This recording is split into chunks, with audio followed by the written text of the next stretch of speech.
Hey, how you doing? This is John. Welcome to John's Long Box. Today we're doing What If Phoenix Rose Again. This is volume 2 of What If. This is issue 33. This was $1.25. What'd that say? 1991? Oh, such a good time for comics. This is after Jim Shooter had left. So look, this is an homage, a goof, a spoof, a tribute, whatever you want to say, to the famous this issue, Everybody Dies. What's that? Is that X-Men 141? John Byrne did the cover when they went to the future, Days of Future Past, Part 2. The 2-issue story that is just the most influential X-Men comic of all time. I thought it was fine, but geez, knock it off already. You know, it's 2 issues. But instead of Colossus getting destroyed over here, we have Jean Grey just rising up. So look at the credits of the cover. RR and JP. That's R. Ramos and Jimmy Palmiotti doing the cover. And, you know, the aping John Byrne's look. It just, I said this before, I said this a million times. That's just one of the greatest costumes of all time. And I'm going to do something I hardly ever do. Look at the back. We got an X-Men video game. I think that's Jim Lee drawing.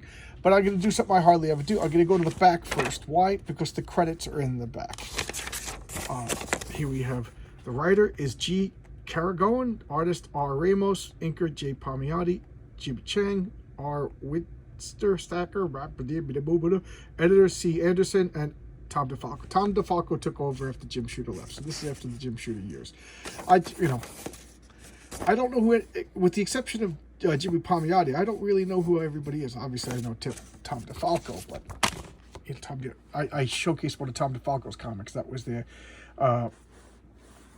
Spider Girl, Peter Parker's daughter from the future. So here we got another X-Men. See, X-Men would just rule in all forms of media at this point. And let's look at the indicia. So What If, Volume 2, number 33, January 1992. So 1992. The cover said 91. So I guess the cover was done in 91, but the comic came out in 92. So here we have, they're recapping Jean Grey's story.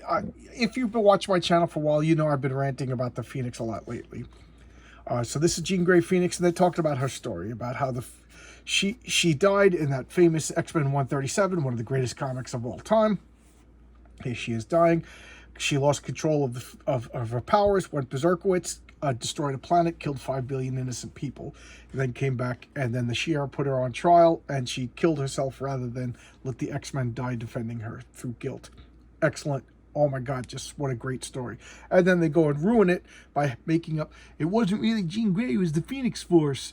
It was an alien entity that took over, blah, blah, blah, blah, blah, blah, blah, blah. So I thought it just took away the humanity of one of the greatest comic book stories of all time. So now, the conceit of this What If, you know, What Ifs are always like the Watcher saying what else, is that the Shiar captured her, and then instead of her dying, they rendered her guilty, and then had mercy on her and did like a psychic lobotomy. So she supposedly doesn't have the Phoenix powers anymore. But it's all based on the supposition that she's Jean Grey, not a living embodiment of cosmic energy. So she gets married.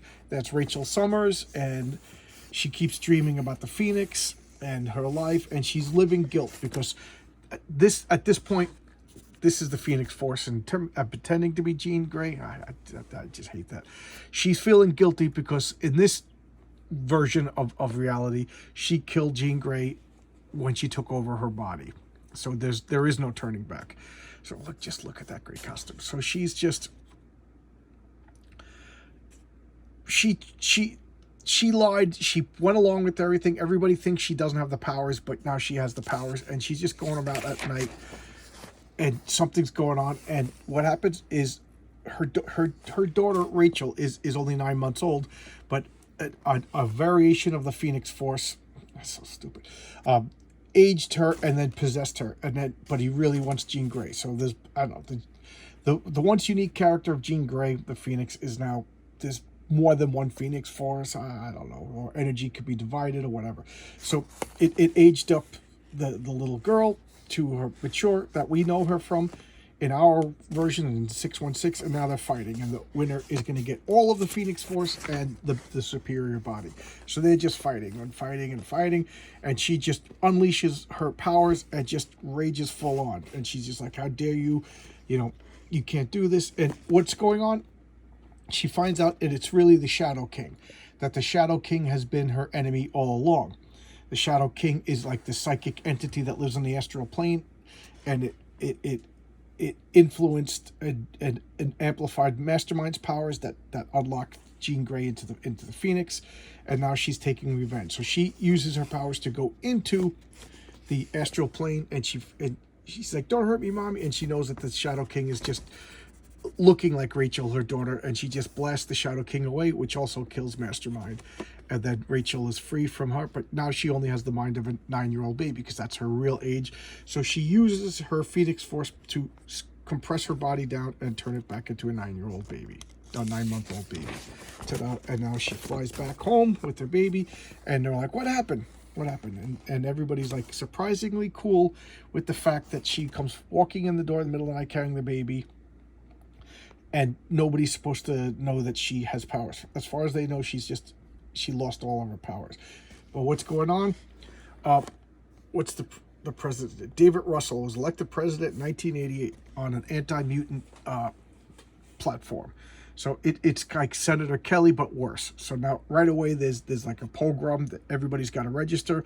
The Avengers and the Fantastic Four follow along with the law, and now the X-Men are all outlaws. And this is like a year later or so, and you see she's training a little girl on her powers.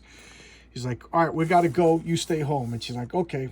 And she's hiding the fact that she's ultra powerful. The X-Men are dealing with what the X-Men got to do, and his Wolverine being creepy. So Wolverine's walking through the X-Mansion in the middle of the night in his tiny briefs, his underwear, and he hears a little girl crying. He goes in, and there's Rachel.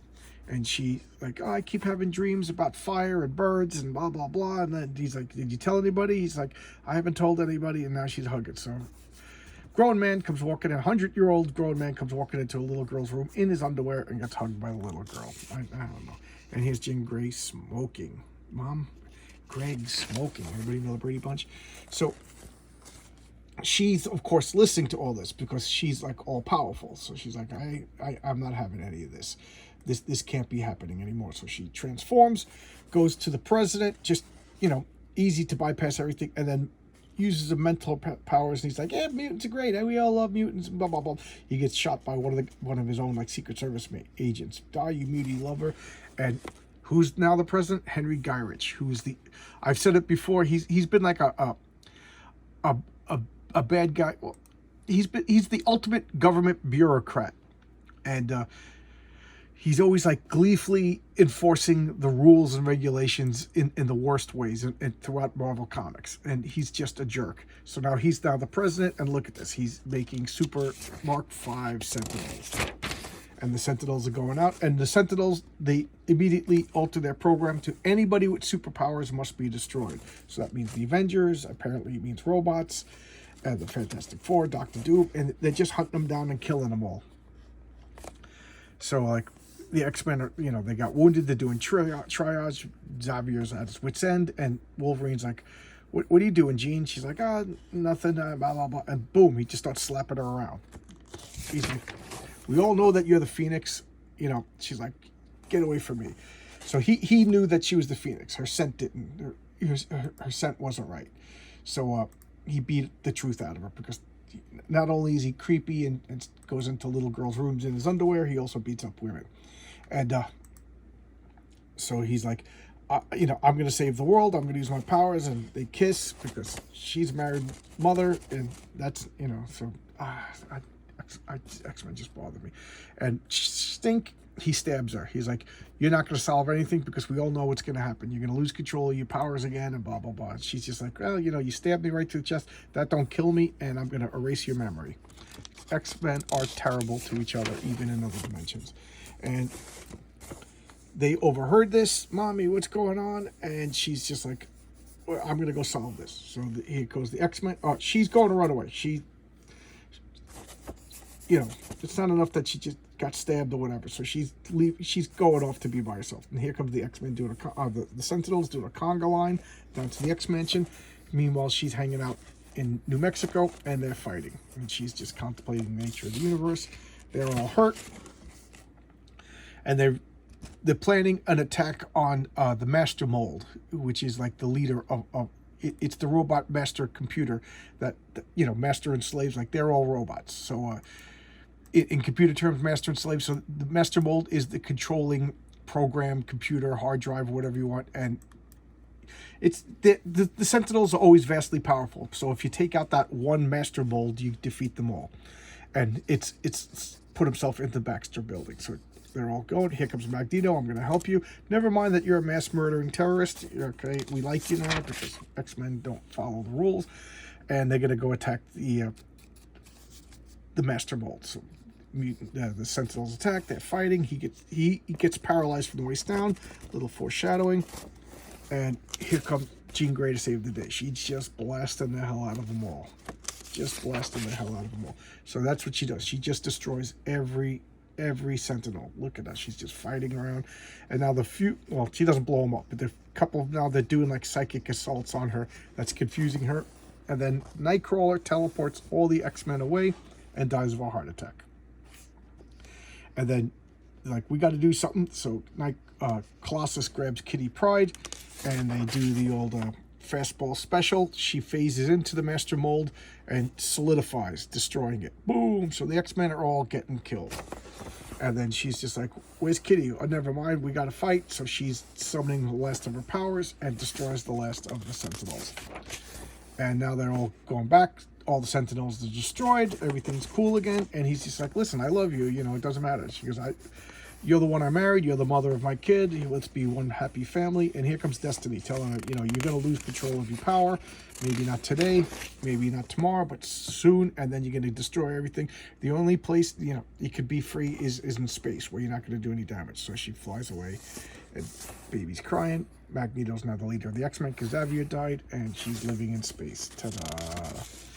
And then we got Uatu staring at us.